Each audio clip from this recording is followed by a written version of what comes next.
Right, hello and welcome. So today we are going over the Garage RCR Civic, a vehicle that previously I stated I did not like, and today we're gonna see if my opinion changes on it with an engine swap. Yes, we can now engine swap the Garage RCR Civic and see how good it really is. So my biggest issue when it came to the Garage RCR Civic was the understeer that this vehicle had. I've never experienced another vehicle in Gran Turismo 7 that understeers so uncontrollably like this vehicle. It's not even funny how bad the understeer is with this vehicle. Before you go into a comment section saying, oh no, it's not that bad, you need to change this, you need to try this tune out. And I've gone over a few people's tunes, some that did have a bit of an improvement, others that made it even worse, but I did find one that was quite manageable. So with that being said, head it back out around the circuit and we can see, yes, the Garage RCR Civic does still understeer, but it's not as bad as when I first drove the vehicle. So this vehicle is currently fully upgraded. It produces 599 brake horsepower. It comes in at a weight of 1014 kgs, and around Kyoto driving park it sets lap times around the 1 minute 38.7 second mark, which look is quite respectable. But the thing is, this vehicle could be a lot faster if it just didn't understeer all the time.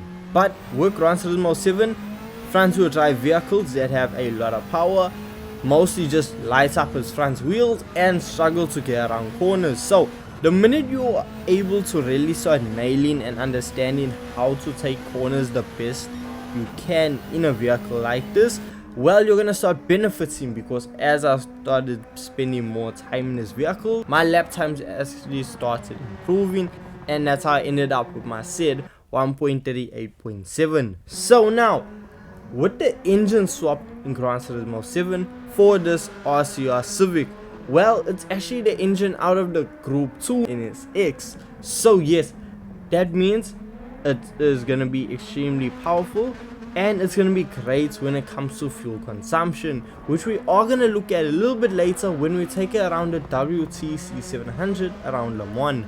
So when it comes to picking this engine swap up, it is going to cost you 500,000 credits. That is 500,000 credits for this engine swap. The thing is, when you go in and fully upgrade this vehicle with the engine swap now being in it, you are going to be left with 838 brake horsepower and a vehicle that comes in at a weight of 912 kgs.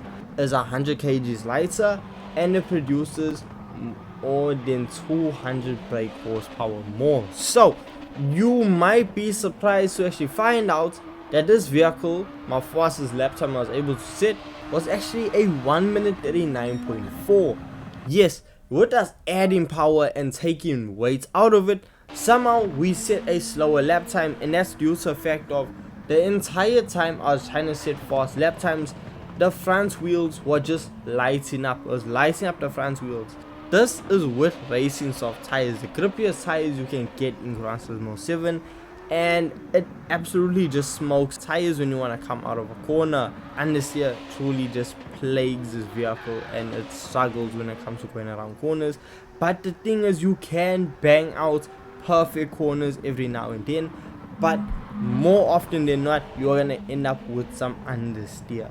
Now, a setup that is honestly a bit different, that I actually found works better than just running the vehicle fully maxed out, high RPM turbocharger, all of that, is to actually keep the engine swap in it but remove the high RPM turbocharger. So don't slap on a high RPM turbocharger, and that means you're going to be left with 603 brake horsepower, but you still save 100 kgs than the standard RCR engine being in the vehicle. So yes, you are saving 100 kgs and you are gaining about 4 brake horsepower.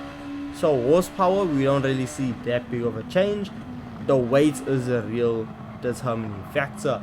Now when we take it around Kyoto Driving Park, we are going to notice that down Kyoto Driving Park straight away, we are still able to travel about 265 kilometers per hour before we need to slam on the brakes to make it around the first corner, which isn't the slowest thing out there. And the vehicle overall performance is really good. It's very responsive. Once again, understeer, the biggest issue. But when you actually head on over to an event where you're really gonna benefit from using this engine swap is if you take it around the WTC 700 around Le Mans, because that event you are gonna earn 825,000 credits from it, and after just jumping in the vehicle, set it over to fuel map level 4, you are guaranteed 3 laps before you need to head on over into the pits to refuel.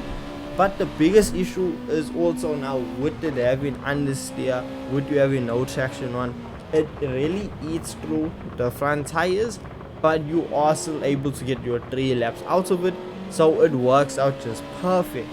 Now when it comes to lap times around the circuit, I say for a very strong vehicle, like for a vehicle that you can use over and over and over again with no fear of having any issues with it, they need to set lap times around the 4 minute, sub 4 minute mark. And this set a fastest lap, well the initial lap was a 4 minutes and 7 second lap time, which I actually found quite impressive. In down Le Mans straight away, we were doing over 300 kilometers per hour, so it's not to say that the RCR Civic is slow with this engine swap. And to be honest with you, around Le Mans, the vehicle was a lot of fun to drive. I wasn't really fighting with the car for it to not understeer. I really didn't even notice the understeer when going around the circuit. So I actually had a lot of fun. So that's why I say I have a true love-hate relationship with this engine swap, because if you have it with the turbocharger equipped to the engine swap, it is way too much power for the vehicle to handle. It just smokes up its front wheels and it's just not an enjoyable experience. However, if you don't put on that turbocharger, leave the standard engine swap, just leave the standard engine swap as it is, you are gonna have a lot of fun. It is such a blast and a pleasure to drive this vehicle.